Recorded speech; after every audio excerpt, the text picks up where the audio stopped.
Hi, everybody, and welcome to another edition of DA Sports Super Sports Monday with me, DA Sports Editor David Stavin, alongside DA Associate Sports Editor Mr. Christian Leitner Jackson. Another big week of Mountaineer sports in the rearview mirror. But let's talk about something first off, the big news from the past week that we didn't actually get the chance to talk about last week. We were talking about the end of the WVU basketball season, and I don't know whether it was really a surprise or not, but Devin Williams declaring for the NBA draft. What was your take on that move by WVU's star big man? I mean, I don't really think he's 100% ready yet. I'm not sure many people do, but he talked before the season there's a lot of stuff he wants to get. He wants to support his family and all that, and this is probably the right time.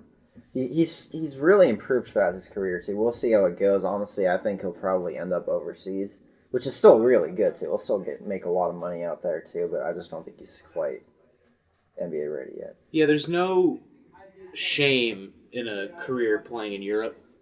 Very high-quality basketball. You can make a lot of money, tax-free money, by the way, too. So, if that's his first consideration is making money and supporting his family, that is a totally fine route to go. It leaves WVU in the lurch, definitely, because their front court without Devin Williams just looks like a smoldering pile of trash. But we'll see how that works out. I mean, Williams is a guy who really nowhere that you look, drafts, mock drafts, anywhere, places that, evaluate prospects, have him as a draft pick now, or anywhere even, relatively close to the NBA draft. But he'll have a pro career. He'll have probably a pretty long pro career, whether it's in the USA or whether it's in Europe. But losing him, obviously he's not the right kind of guy, I think, for the NBA with the way it's played now. It's so small ball. He's not going to be tall enough to be a center. He's not really skilled enough to be a four on a lot of these teams, but still a huge loss for WVU. It definitely is, but one thing I can say, though, is you can't ever question his work ethic. He's always had the drive there. He'll do whatever it takes to get to the NBA, even if he comes within the inches of making it there. I don't know if he will at this point, but all we know is that he's going to put in all the hard work possible to get there. And his problem, though, too, is I think a lot of times when he puts the ball on the floor, he just doesn't know what to do with it. He just dribbles it. A defender gets right on him. It's a turnover right there. He needs to just work on better ball control and all that, too. It's something I've said a lot. Williams I think his biggest problem on offense is, as an interior scorer, he doesn't have a plan B that's not, I'm going to physically move this guy out of the way because I'm Devin Williams and I'm freaking enormous. Well, you saw it, too. Opponents would put the double team on him near the hoop. He didn't know where to pass it out to. Yeah. Get lost, all of a sudden, boom, turnover, fast break the other way. And, that is fine when you're Devin Williams and you're 6'9", 255 pounds and built like a Greek statue. But you're going to face off against guys in the NBA who are 7 feet tall and also huge. So it's not usually going to work the same way as it's going to work here. He's not going to be pushing around Ryan Spangler all the time. So that's the biggest part of his game I think he needs to improve on to really get anywhere. And like I said, he's not a perfect player, but you have to respect the way everything that he did for this program. He was an extremely important player for this program, coming in at the time that he did when they were at a real, real low. I mean, they missed the tournament 2 straight years. Then they went, what was it? They had 13 wins? Yeah. One season. Then he comes in here. He comes through the whole change to press Virginia. He's been through it all here, really. He was here. He came in here back when they were running the team around Dennis Kalichla. That was a time to be alive. Remember, Bob Huggins should be fine. People actually said stuff like that. And people actually earnestly said stuff that like after they lost to Stephen F. Austin. Right now, I have to say, you people are delusional. Do you want to name any particular names? Give any actual specific shout-outs? No? No, they know who they are, and, Okay. and they know they should be ashamed of themselves. Okay, I think they should be ashamed of themselves. But, next year, this is such a huge loss for this team because I think, they lost Jay Sean Page, who's a great player. He was their leading scorer, but they have good guards. They lost John Holton, who was the heart and soul of the press, but they have some forwards. Nate Adrian can probably take his place and do fine. But they don't have anyone to step into Devin Williams' shoes. No, they don't. One thing, though, They have Sagaba Konate coming in. I'm not sure how you pronounce the name. I probably Sagaba Kanate? something like that. Whatever. I mean, we're just going to call him Sags. Joey Dunks. Joey Dunks. Okay. Whatever you say, but Hashtag Joey Dunks. he's going to come in here. He's going to get immediate playing time, I'm thinking. He's just dominated the high school scene. But one thing's for certain, this backcourt is not going to have any question marks around it. Everyone's basically returning except for Jay Sean. Tariq's going to take the next step. Yeah. His work ethic out there. Then one name to watch for, though, down the road is Chase Harler. Yep. Heard a lot of great things about West him. Virginia native. And he puts all of his heart and soul into every play, too. He's diving for loose balls at the end of games when they're up like 15 points. Yeah. And he's the Gatorade Player of the Year in West Virginia, too. So. Elijah Macon, likely going to be the starting center. We've seen the good with him. He's a big body. He's athletic. He's got, I think, better skill with the ball on the floor than Devin does. We've also seen a lot of bad with him last year. I think he had generally a pretty disappointing season. Like, he would have his flashes. Like, he has that spin move, really good spin move, but he just doesn't know how to finish. Yeah. He just throws it way too hard off the glass. He's not a strong rebounder, or hasn't been in the past, and he's not a strong defensive player, which are two things that Devin did as well as anybody. He was the rock of the team, and Macon's not nearly as physical. Brandon Watkins is another guy who he's shown he can be a great rim protector in the past when he was healthy, but then his knee exploded, and he hasn't been healthy since, and he was basically a non-factor last year. I think he scored a total of, 14 points last year, which is obviously not good. And then after that, it's freshmen. Yeah. It's Konate and Michelle Bender. You got Logan Rout, too. Young Porzingis, who probably still won't play. I mean, I don't know if he'll actually really play, but he's tall. He's a very tall man. Tallest quarterback in high school football history, though. Yeah, true. But it's something to watch. Obviously, we're months away from seeing this team take the court again. And we're still months away from seeing exactly what's going to happen with Devin Williams in his career. But obviously, just have to wish the guy luck after a great career. And Huggins, though, is going to pull something out of his sleeve. He always does. West Virginia came out of nowhere. And look at what that did. Now, he's going to do something. I'm not really going to question what he's going to do. So we'll see how it goes. They're going to fall down a little bit. If Devin Williams is going to come back, they look like a top 10 caliber team once again, but he's gone. We'll see what happens. It's going to be tough to replace him. You really cannot replace a guy of that magnitude. He had 1,000 career points, too. They might take a step back next year, but one team that might take a step forward next year, WVU football, who started spring practice before spring break, and now they're back at it again. This week we got to see our first actual look at what they're doing and what they look like. Some interesting things going on. I think the one player that they've been talking about more than anyone has been the freshman running back, Kennedy McCoy, out of North Carolina. With Wendell Smallwood gone, the spot really belongs as feature back to Russell Shell, and he's coming in great shape. But with Justin Crawford, the JUCO All-American running back, still not here yet, he's going to be here in the fall. They also don't have the other freshman, Martell Petaway. McCoy's gotten the chance to shine, and everyone's slobbering all over the guy. This could actually hurt Crawford down the road because McCoy's here early now. He's getting all the praise in the world. Dana said he's resembling the other number 4, and we all know who that was, Wendell. And Jawan Sider, you said, was just, eyes were glowing about him. If you ask Jawan Sider about Kennedy McCoy, his eyes light up. And he basically talks about Kennedy McCoy like he's the resurrection of Christ himself. The thing they talk about with Kennedy McCoy is he's not a big guy, but he's athletic. He's really talented. He can go into the slot kind of like Wendell could. But the thing they talk about the most with Kennedy McCoy is how smart he is. Well, he has a 4.0 out there, too. He's got great football IQ, what the coaches have said. He's going to get all the carries this upcoming season, that's for sure. He's the kind of guy where Jawan Sider tells him to do something, and he picks it up right away. And that's a coach's dream right there. They never have to worry about a guy like him because they know he's going to get it right away. So he's a guy you have to watch completely. And Russell Shell needs to watch out. Sider said this is Shell's time to prove himself, but he's got to watch out. McCoy's coming out, and he's coming out fast. It could be a pretty deep running back core, all things considered, if McCoy continues his momentum. And Crawford comes out and plays anywhere like he could have, anywhere like he did in JUCO, where he was a star. this is an offense that really returns most of their guys. A few guys are not there right now. Jovan Durant, the defensive end, Larry Jefferson, and the kicker, Josh Lambert, all suspended for spring practice for violation of team rules. They're expected back by fall.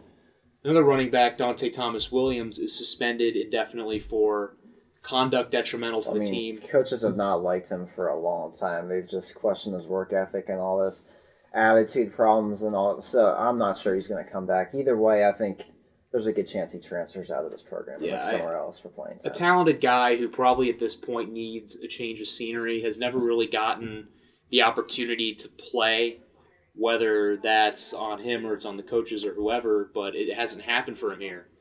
The defense looking completely rebuilt. The defensive line is more or less the same. You got new corners in there. Rasul Douglas is looking great. They've got new cornerbacks coach, Blue Adams, former Dolphins assistant D-backs coach. Douglas is a tall guy, looks great out there. He was talking to me earlier this weekend about with the new cornerbacks coach, he's getting, and the rest of the corners are getting more of a chance to get up on the line and be physical and press. And for a unit which has some big guys on there, that's huge for them to be able to get to be physical and more in your face, because that's what this defense does. With Tony Gibson running, a linebacker unit where not everyone has played, but it's a bunch of guys that have all been there a while. Al Benton, Xavier Preston, Sean Walters, and Justin Arndt are all getting chances. Walters and Arndt, who were both special teamers mostly throughout their career, now listed number 1 on the depth chart at their respective positions, which is really interesting. Well, the program hasn't had this in a while, too, where you guys have guys just sit in the bottom of the depth chart for 2 years and work their way up to a starter, just watch everything unfold. Earlier, you had Quitt comes in right away as a freshman, has to get playing time. Now it's a lot better. These guys got 3 years under their belts. They've learned the system. Tony Gibson's been here a while. I mean, they're not going to be like Quitt and Petaway and all them were. Obviously, that's tough to live up to the first year, but they're looking good right now, and we'll see how it goes. Yeah, it's not quite the same as last year where it was a defense full of guys who had been there for 4 years, that had played for 4 years, like Kwiatkowski, Barber, and Carl Joseph, guys who played as freshmen on. But these are guys that have maybe not have played the whole time, but they've been here. They know the system. And look for the junior linebacker, Al-Rashid Benton, to really step up as a real leader on this unit. I think he's going to have a big year. But we're still, 2-3 weeks away from the spring game, April 23rd. Going to be very interesting to watch it unfold with, and actually be able to be there and see it happen, because we've been talking about it, basically just speculating for a long time, and now it's actually here. They're actually practicing. We get to see what's going on. But I love the competitive edge this team's showing. Skylar Howard throws some great passes to Karan White. He flips off defensive coordinator Tony Gibson and just says some things to him that I probably couldn't repeat on the air, of course, but that's probably just the relationship, of course. There's nothing bad there. It's just competitive edge there. You got Shelton Gibson and Antonio Crawford getting into it, right? Just battling over who's the real number 1. Both are number 1. Both number 1, but who do you think's the real number 1?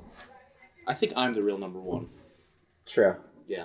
True. Okay. But moving on. Last thing, really, you got West Virginia baseball. We've been talking about them for a while. A lot of ups and downs so far. Really awful midweek sweep against Canisius. They come off of, they get swept by TCU on the road. They come back, lose to Penn State, bounce back with a very nice road 2-game sweep, a shortened 2-game sweep after Sunday was snowed out up in Kansas. They come back with momentum, and then an absolutely brutal performance in the midweek against Canisius. Maisie said that was the lowest point of his time here, which is saying something. Then they have that Jackson Kramer walk-off on Friday night. Maisie was crying after. Maisie was actually crying. Yeah, you could see the tears in his eyes. You couldn't see the box score because he was crying, which was just very crazy. But that shows just how emotional he is, how much he wants to win, too. They come off this awful 2-game sweep against Canisius, and everything looks bad. But coming back home, against the number 16 team in the country, Oklahoma State, a great pitching team. They lost the Sunday game 8-1. The bullpen, another really rough outing. But getting 2 wins out of 3 in that series, especially coming in at the low that they came into that series on, is a huge accomplishment for this team. Gets them back. They're now sitting at 500 in the Big 12. Right now, 25 games into the season at 14-11. What do you think of West Virginia's postseason chances, Chris Jackson? I actually think they're pretty good. They're showing they could step up against really top-notch competition, too. I mean, these midweek series, like Kyle Davis told us after Sunday's game, these are trap games, like Mazey's told them. They just got to bring that competitive edge to all of those games. Because, they love to play against great teams. They took 2 of 3 from Oklahoma State. They could have at least won 1 game against TCU and just some botched opportunities and all that. But, they can compete with anyone. They beat Old Dominion, took 2 of 3 from them. And Old Dominion's a really good team. Yeah. This is a weird team from West Virginia because they've had no problem stepping up and playing well against the good teams. And against the guys that throw hard, this offense has been able to do well. But, against Canisius, they go up against a lefty who's throwing like 80, 81 miles an hour, and they get 3 hits. But like I said, before that series, Canisius was hot. So they'd won 6 straight, which Canisius' record still wasn't anything to smile about. But they were hot. West Virginia just was not ready for that series, like the trap series and all that. But this team's young and talented, so if they can't get to the tournament this year, they'll get into it within the next 2 years. We've seen, really in the last couple weeks, the guy who we've seen really come on has been Ivan Vera, or as we call him, Baby Pudge, the young catcher who started splitting time with the veteran Ray Guarini. He's now basically found a spot. He's basically playing every single day, either catching or playing DH, hitting .391 against Oklahoma State on Friday. He had two of the team's 4 hits. Against Canisius, the second game of Canisius, I think he went 1 for 1 with 3 walks on a day where no one else did anything. And Mazey and everyone has just been talking about how calm and collected he is at the plate, especially for a freshman, and especially for a catcher who it's not guaranteed that he's going to play every single day, especially with Guarini in that lineup. Oh, yeah, but he's starting to guarantee his way into the lineup either way if it's a DH or something. Guarini struggled lately, too, so Vera's going to get more ABs than usual, more starts. He's been playing every day. You've seen another freshman, Marcus Inman, who, hits the ball pretty hard. He's been getting in there every day, playing in the infield or playing DH. Just more and more freshmen. We started with Hill and Gray and Galuski and Austin at playing every single day, and it looked like they were the class of this freshman group. And now Vera and Inman have also come in there, and they've played great. Just such depth. The one thing that they really need is to find some working equation in the bullpen, and they might really have something this year. Well, because they're starters this weekend. It wasn't anything bad. Donato looked good Friday. Vance looked good Saturday. And then Sunday, it's not like B.J. Myers had a horrible outing. Yeah. He got taken out with 3 earned runs, injury. Still don't know what it is yet. Then the bullpen comes in, just gives up a couple home runs, but also shout out to J.R. Davis for Oklahoma State for hitting for the cycle. That was a really I had good never effort. been at a game where someone had hit for the cycle before. So when J.R. Davis comes up, Oklahoma State second baseman, and I think it was the 8th inning, sitting on 3 for 3, knocks a double off the wall. All he needed was that double for the cycle. They say no cheering in the press box, but I was kind of hyped up because I had never seen that before. But really something to watch for from WVU. These guys like Vera and Inman starting to come on, and we'll see. Hopefully B.J. Myers is able to, stay out there. Looked like he had some discomfort when he came off the mound. They really need him to stick around in that rotation to really have a shot. Spring practice continuing. It's open every Saturday, so we'll get to see that. 5 more games coming this week for WVU baseball. Going down to Charleston to play at Marshall. Or technically at Marshall, but it's going to be in Charleston, so basically a neutral field.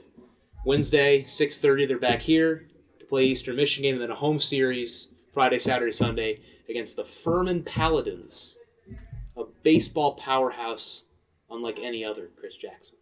What is your analysis of Furman? They are better than TCU. That's all the time we have for DA Sports Super Sports Monday. I'm David Stavin alongside Chris Jackson. Thanks for watching, guys.